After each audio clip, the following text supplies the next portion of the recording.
apa kabar? Gue harap kalian sehat ya. Perkenalkan nama gue Reno. Gue mau berbagi cerita juga kalau boleh. Kalau nggak boleh juga nggak apa-apa sih. Jadi gini, tahun 2012 gue kelas 2 SMK.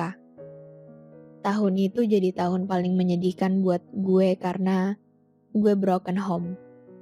Waktu itu gue ngerasa hampa banget, sepi. Walaupun teman-teman gue sering ke rumah buat main, tapi tetap aja hampa. Akhirnya gue minta kenalin seorang cewek ke sahabat gue. Panggil aja dia Cici. Siapa aja deh yang menurut lo bisa ngobatin kehampaan gue, kata gue lewat BBM waktu itu. Gak lama, Cici ngirim kontak dan muncullah namanya. Siapa nih?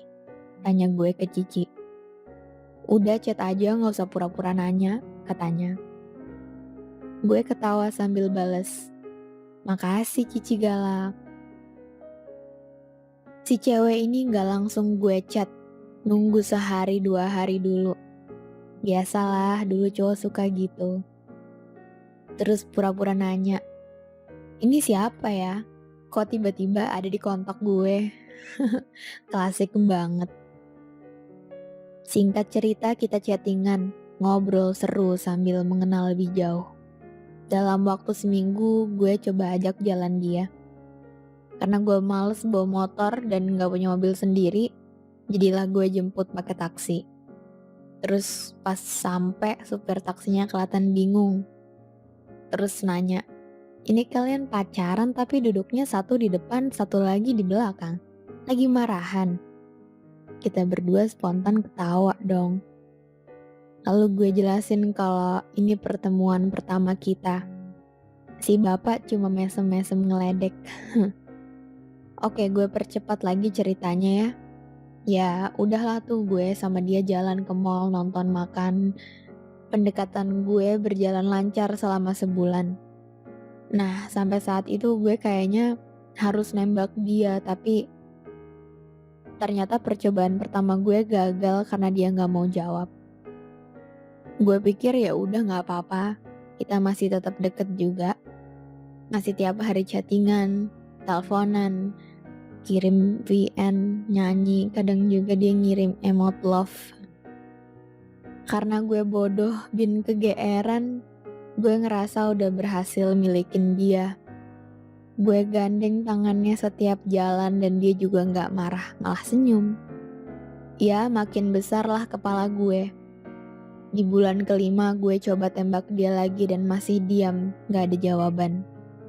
Berikutnya gue nyatain perasaan gue sampai akhirnya gue capek dan mikir, ya udahlah dia maunya jalanin aja kali ya. Ya udah tuh, kita makin deket. Gue juga udah mulai merasa ceria lagi, bahagia, berwarna. Gue mulai bermusik lagi, nyiptain beberapa lagu buat dia. Manggung sana sini pakai lagu itu. Ya intinya dia udah merubah gue lah selama setahun. Di bulan Desember 2013, kita mulai jarang kontakan San. Sibuk sama kuliah masing-masing. Maba kan banyak tugas. Di satu hari, waktu gue senggang niatnya mau hubungin dia kan. Gue lihat ada angka 18 di status BBM-nya. Pikiran gue langsung kemana-mana. Ya udah gue tanya kan, angka 18 maksudnya apa? Bukan apa-apa katanya. Gue tanya lagi dengan pertanyaan yang random banget. Itu tanggal jadian lo ya? Terus dibales lagi sama dia. Iya, hehe. Wah, itu gue langsung speechless. Kacau hati sama otak gue berantakan semuanya. Tapi alih-alih nanya jadian sama siapa, gue malah pura-pura kuat ngucapin selamat dan bilang, oke gak apa-apa lo jadian sama siapapun, tapi janji sama gue, lo akan jaga diri baik-baik, dan kalau lo cukup capek sama petualangan cinta lo balik ke gue, karena gue akan ngebawa lo sampai ke jenjang pernikahan nanti. Insya Allah iya, katanya. Oh my God. Aduh, sedih. Habis itu gue lempar handphone gue sampai rusak. Padahal itu bisa aja tanggal jadian kita menurut dia. Tapi gue nggak mau kegeeran, takut salah paham juga. Terus gue lost kontak sama dia selama 2 tahun. Iya, di tahun 2015 gue hubungin dia lagi, nanya kabar soal kuliah dan buku. Ada satu buku yang dulu kita beli bareng tapi gue belum dapet kesempatan baca. Dia mau ngasih ke gue, katanya sekalian main ke rumah gue. Ya udah, akhirnya gue jemput. Di rumah gue kita ngobrol panjang kayak dulu seolah kita nggak pernah ada masalah. 3 bulan kemudian kita lost kontak lagi setahun karena gue ganti HP, terus nomor dia hilang. Dan dia juga gak berusaha ngehubungin gue sama sekali. Gue coba hubungin dia lewat sosmed tapi gak direspon. Terus gue hubungin sampai bulan Agustus 2020 kemarin. Karena gue udah capek nunggu dan hidup gue dalam rentang waktu itu gak baik-baik aja. Jadi gue coba DM yang terakhir kali untuk minta kejelasan perasaannya ke gue dan janjinya. Dia balas cukup panjang yang intinya sebenarnya dia nggak punya perasaan apa-apa ke gue.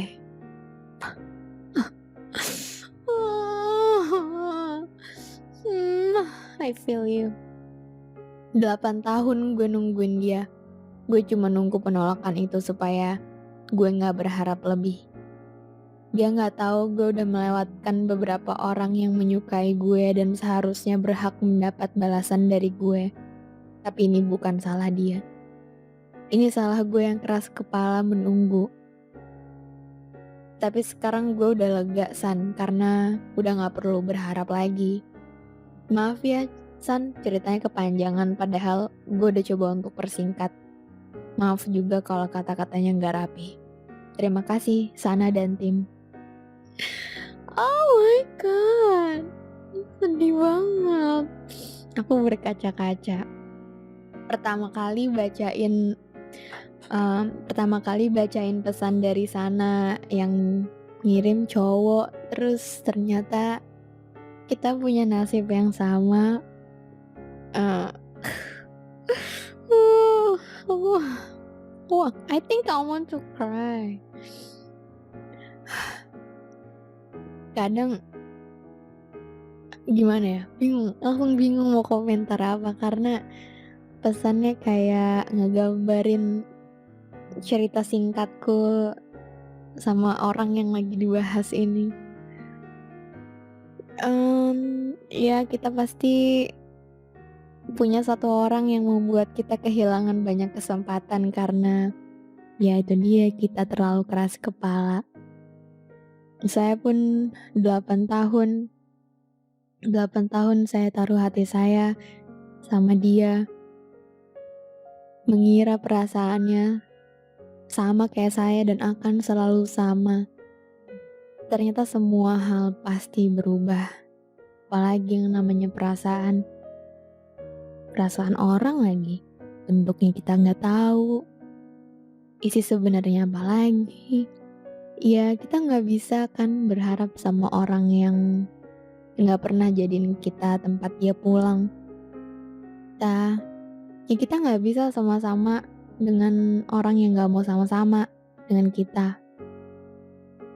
Makanya waktu 8 tahun itu, setelah 8 tahun itu, setelah banyak sekali kesempatan yang dilewatkan cuman untuk satu orang yang padahal dia sangat abu-abu buat saya. Tapi waktu 8 tahun yang gak sebentar itu, saya kasih buat dia secara cuma-cuma tanpa dia minta. Ya sampai akhirnya alarm capek dalam diri kita memberanikan hati dan pikiran kita untuk nanya, sebenarnya gimana sih gitu. Ternyata dia bilang gak punya perasaan. Terus dia bilang ya dia gak ada rasa. Kita pasti hancur sehancur-hancurnya. Tapi dari situ saya ngerti bahwa untuk nunggu kadang kita gak perlu pakai kekuatan ekstra. Ya karena yang ditungguin gak juga berusaha. Dan sebuah hubungan itu kan bukan perlombaan ya, gimana pemenangnya cuma ada satu. Hubungan kan 2 orang, yang menang harus dua-duanya. Jadi pilihannya ketika itu menang atau kalah, dilanjutkan atau berakhir, dan saya milih untuk menyelesaikan semuanya, untuk tiba-tiba nanya ke dia dan jawabannya enggak, akhirnya oke kita berhenti di sini karena capek ya, capek banget untuk, melewatkan banyak hal yang harusnya saya kasih waktu dan kesempatan, terus saya buang gitu aja, cuma untuk demi satu orang yang bahkan nggak pernah naruh nama saya di dalam kepalanya dan hatinya. 8 tahun, sewindu. Ketika dia bilang enggak dan saya tahu detik itu saya pasti akan berhenti berharap, bagian reseknya adalah ketika saya sadar perasaan yang saya punya buat dia yang 8 tahun itu nggak mungkin tiba-tiba hilang begitu aja. Ternyata perasaan itu nggak bisa kemana-mana. Sudah terlanjur ada ruang yang cuman buat dia, dan itu kayaknya nggak bisa diubah. Dan saya senang memeliharanya. Biarkan yang ada tetap ada di situ, dan yang tidak mau ada, biarkan dia pergi. Memang rumahnya bukan di saya. Dan itu cukup adil rasanya.